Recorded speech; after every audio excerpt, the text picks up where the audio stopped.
প্রিয় দর্শক সকলকে শুভেচ্ছা জানিয়ে শুরু করছি মেট্রোসেম টু দ্য পয়েন্ট। আর আমি আজ সঙ্গে রয়েছি সোমা ইসলাম। আপনারা জানেন যে রাজনৈতিক ইস্যু এবং সমসাময়িক গুরুত্বপূর্ণ বিষয়গুলোকে নিয়ে মেট্রোসেম টু দ্য পয়েন্টে আমরা আলোচনা করে থাকি। আজ আমরা আলোচনার টেবিল সাজিয়েছি একটা অন্যরকম বিষয় নিয়ে। আর সেই বিষয়টি হচ্ছে যারা বাংলাদেশের সন্তান পৃথিবীর বিভিন্ন জায়গায় যে দেশের জন্য নিরলসভাবে কাজ করে যাচ্ছেন এবং তারা বাংলাদেশের উন্নয়নের জন্যই কাজ করছেন, তারা এখন বাংলাদেশের জন্য এই দেশে এসে আবার অনেক কিছু কাজ করতে চান, এমন একটি বিষয় নিয়ে কথা বলবো।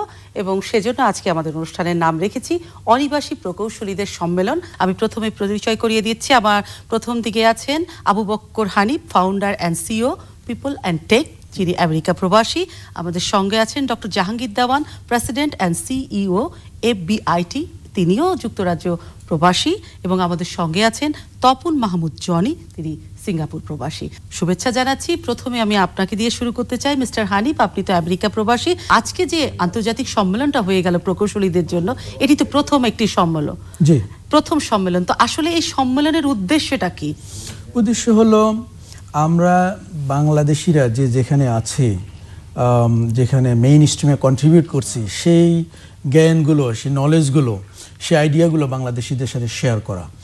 এই গ্লোবালাইজড মার্কেটে আপনার $বিলিয়ন দিয়ে যে সফটওয়্যারটা তৈরি হয়, যে সলিউশনটা তৈরি হয়, সেটা আপনার মিলিয়ন টাকা দিয়ে পাবেন।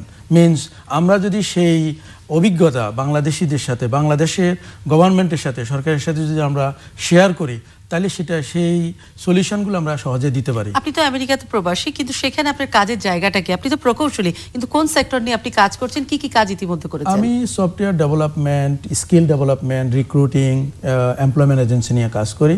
এই পর্যন্ত প্রায় 6,000 বাংলাদেশিকে আমেরিকার মেইন স্ট্রিমে $100,000 থেকে $200,000 জব দিতে পেরেছি।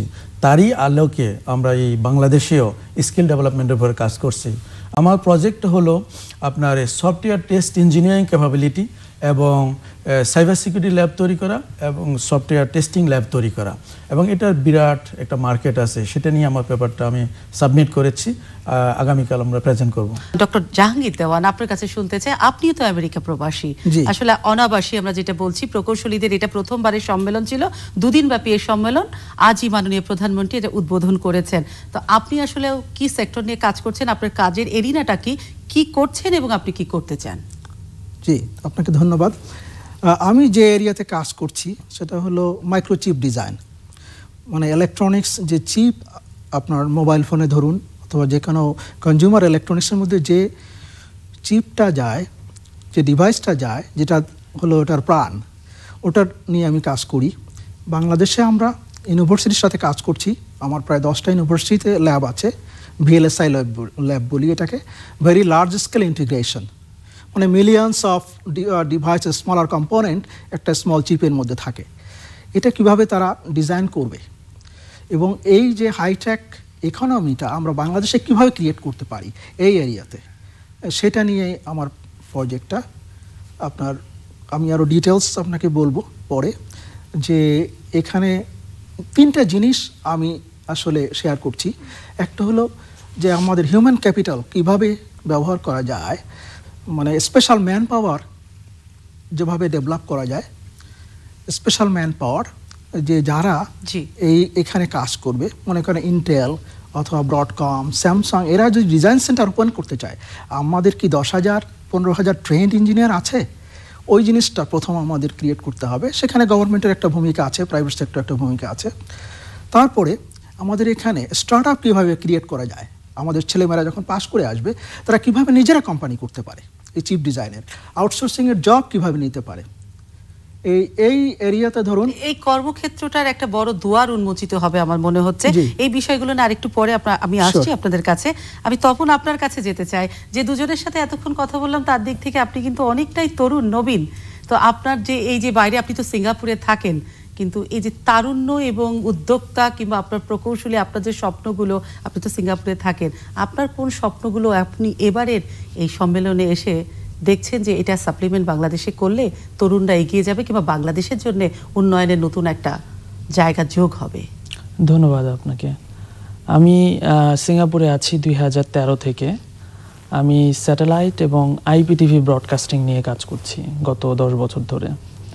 আর আমার কাজের বিশেষ বিশেষ এরিয়া হচ্ছে স্যাটেলাইট কমিউনিকেশন।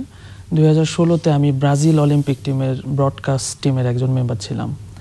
তো আমার স্বপ্ন যেটা, আমাদের আধুনিক জেনারেশন, স্পেশালি ইয়াং জেনারেশন, আমার মতো যারা ইয়াং, আমি তাদেরকে নিয়ে স্বপ্ন দেখি তারা অনেক দূর এগিয়ে যাবে, সারা পৃথিবী তাদেরকে চিনবে। যেমন আমি যখন ব্রাজিলে গেলাম তখন ব্রাজিল ব্রডকাস্ট টিম অনেক মেম্বার আমাকে বলছিল যে বাংলাদেশে কি আসলে স্যাটেলাইট কমিউনিকেশন নিয়ে কেউ কাজ করে, তুমি বাংলাদেশ থেকে এসছো, আর কেউ জানে?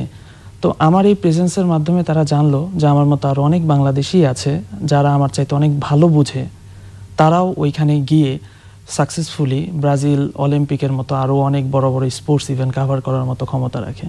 এই বিষয়গুলো আমি বাংলাদেশে এসে আমার মতো ইয়াং জেনারেশন যারা আছে, আমি চেষ্টা করছি এদেরকে কিভাবে আরো এনকারেজ করা যায়। আপনি এখন সিঙ্গাপুরে কি করছেন? আপনার এখন কাজের জায়গা? এখন আমি স্যাটেলাইটে আইপিটিভি ব্রডকাস্টিং নিয়ে কাজ করছি। আমাদের যত বাংলাদেশি কমিউনিটিস আছে ওইখানে, তারা আমার একটা সেট অফ বক্সের প্ল্যাটফর্ম আছে, এই প্ল্যাটফর্মের থ্রুতে সবাই ঘরে বসে টেলিভিশন দেখতে পারে, বাংলাদেশের চ্যানেলগুলো দেখে তারা। আচ্ছা, তখন আপনার কাছে আরো কথা শুনবো নিশ্চয়ই। আবু হানিফ, আপনার কাছে যেতে চাই।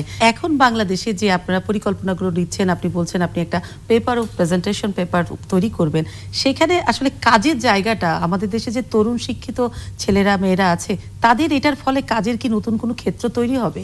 অবশ্যই, কারণ দেখুন প্রায় বাংলাদেশে 145 ইউনিভার্সিটি থেকে কম্পিউটার সায়েন্সে গ্র্যাজুয়েট বের হচ্ছে প্রতি বছর 50 থেকে 60,000।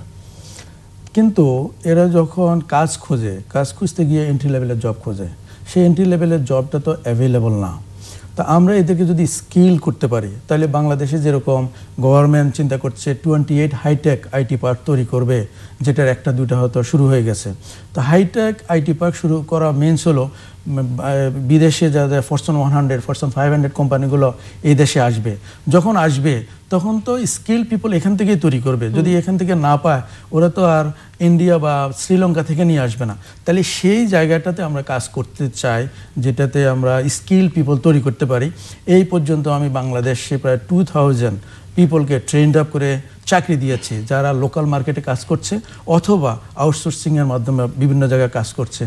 আমি যখন আমেরিকা থেকে কিছু কিছু প্রজেক্ট এই দেশে নিয়ে আসি এবং সেগুলো যখন ডেভেলপ করে কোয়ালিটি এসুরেন্স করতে যাই, আমি এখানে কোয়ালিটি এসুরেন্স ইঞ্জিনিয়ার পাই নাই, আমি বিজ্ঞাপন দিয়েও পাই নাই। তখন আমি আরও খোঁজ নিয়ে দেখি যে এখানে যেসব সফটওয়্যার ডেভেলপমেন্ট কোম্পানিগুলো আছে, ওরা আসলে হোয়াইট বক্স টেস্ট করে, মেইনস হলো ডেভেলপাররাই টেস্ট করে।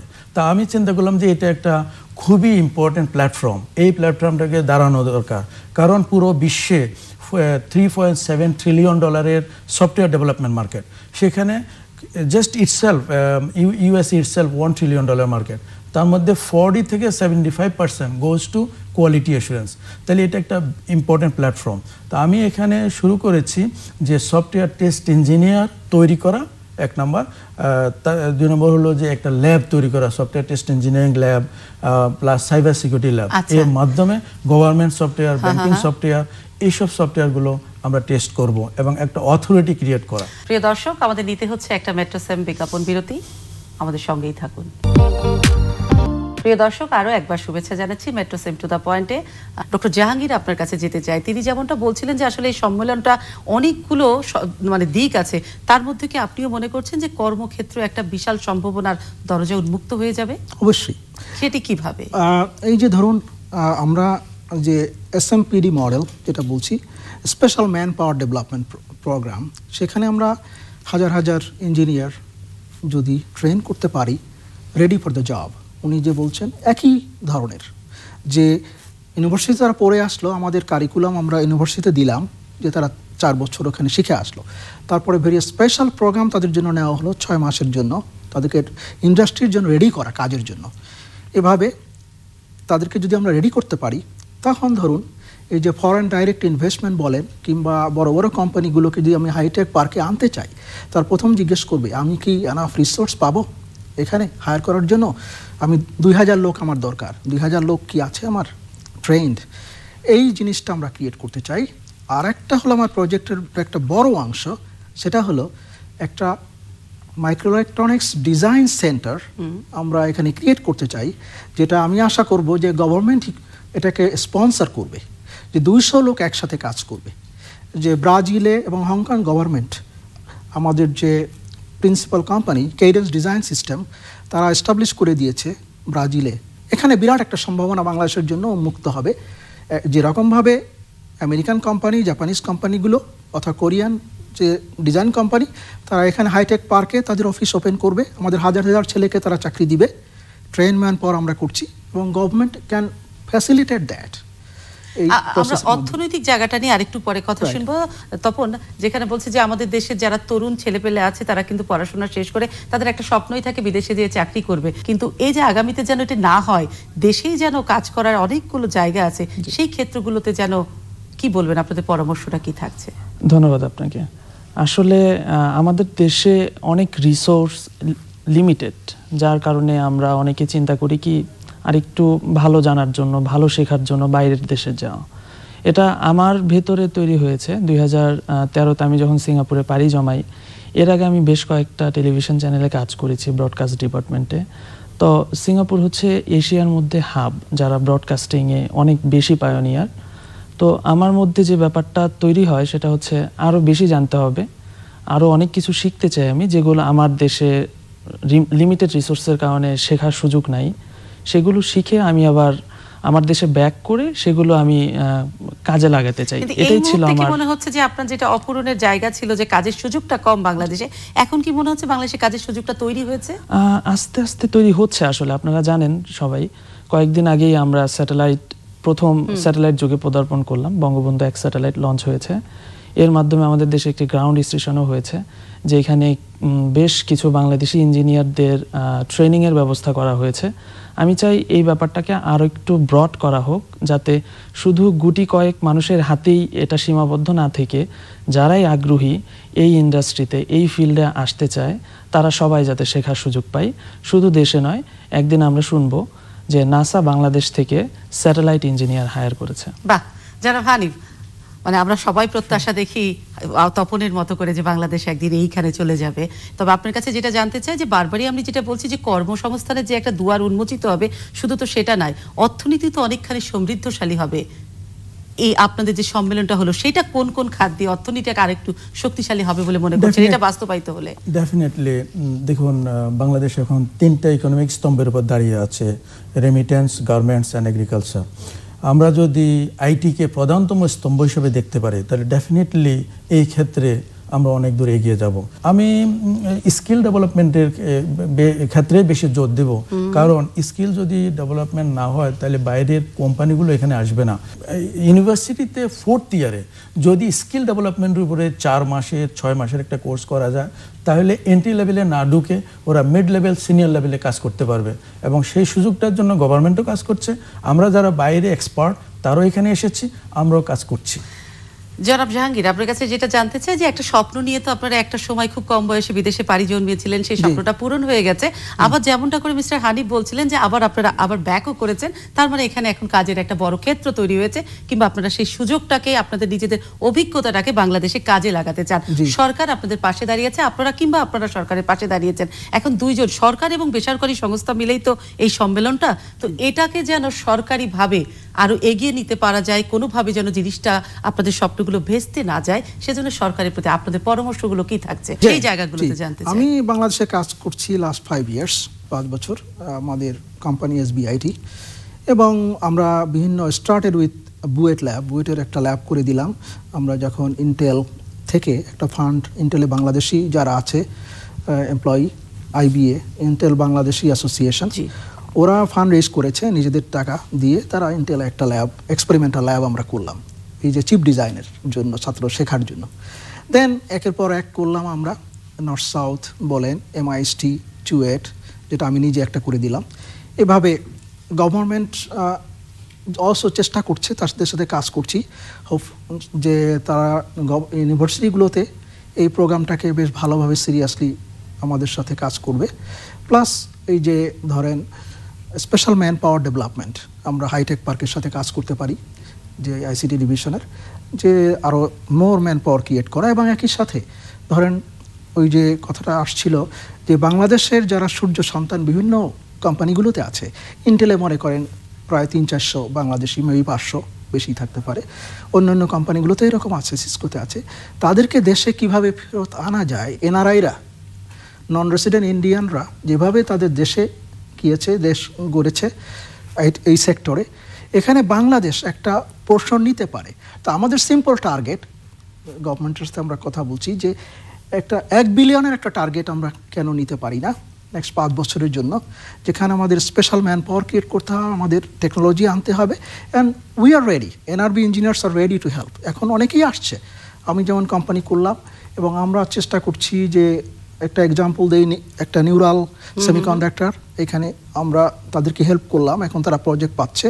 এরকম আরও 2-1টা কোম্পানি ক্রিয়েট হয়েছে, উল্কা সেমি, এসবিট এবং প্রাইম সিলিকন, এইরকম। এটা আমাদের। তপন, আমি একদম অনুষ্ঠানের শেষে চলে এসেছি, আপনার কাছে জানতে চাই, আপনারা তো তরুণদের মনে তো একটা অনেক বড় স্বপ্ন থাকে যে আগামীতে এই বর্তমান সরকারের তো স্লোগানটাই হচ্ছে ডিজিটাল বাংলাদেশ, তাকে নিয়েই তো বাংলাদেশ এগিয়ে যাচ্ছে। তো এই ডিজিটাল বাংলাদেশকে পরিপূর্ণ করতে গেলে বাংলাদেশে কি আসলে বিদেশি বিশেষজ্ঞদের এত দরকার আছে, নাকি এই যে আমরা কথা এতক্ষণ শুনলাম এনারাই পারদর্শী হয়ে গেছে কিংবা আপনারাই পারদর্শী হয়ে গেছেন এই স্লোগানটাকে এগিয়ে নেওয়ার জন্যে?